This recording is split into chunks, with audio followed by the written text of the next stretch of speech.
ముందు రత్నం గారు మీకు హ్యాట్స్ ఆఫ్ అండి. ఐ థింక్ ఈ సినిమా ఆల్మోస్ట్ 5 years పంచవర్ష ప్రణాళిక అంటే కోవిడ్ కన్నా ముందు స్టార్ట్ చేశారు అండ్ కోవిడ్ వల్ల కొంత డిలే అయింది. అండ్ తర్వాత ప్యారలల్ ఎలక్షన్. కరెక్ట్. కానీ హౌ వాజ్ ద జర్నీ అండి? అసలు ఈ 5 సంవత్సరాల జర్నీ మీరు అప్పుడు మొదలుపెట్టిన రోజుకి ఈ రోజు మీరు ఇంటర్వ్యూలో కూర్చున్నారు కదా, ఆ రోజు మీ మనోభావాలు ఎలా ఉన్నాయి, ఈ రోజు ఎలా ఉంది?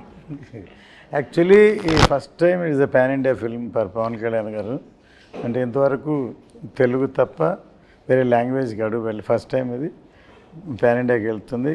అంటే ఇది పీరియడ్ ఫిల్మ్ కాబట్టి మెంబర్ ఆఫ్ సెట్స్ ఎన్నో ఉన్నాయి, అందుకని ప్యారలల్గా వేరే సినిమా పాలిటిక్స్ ఎన్నో ఉండడం వల్ల టైం కూడా తీసుకుంటుంది కాబట్టి ఇంత టైం పట్టింది.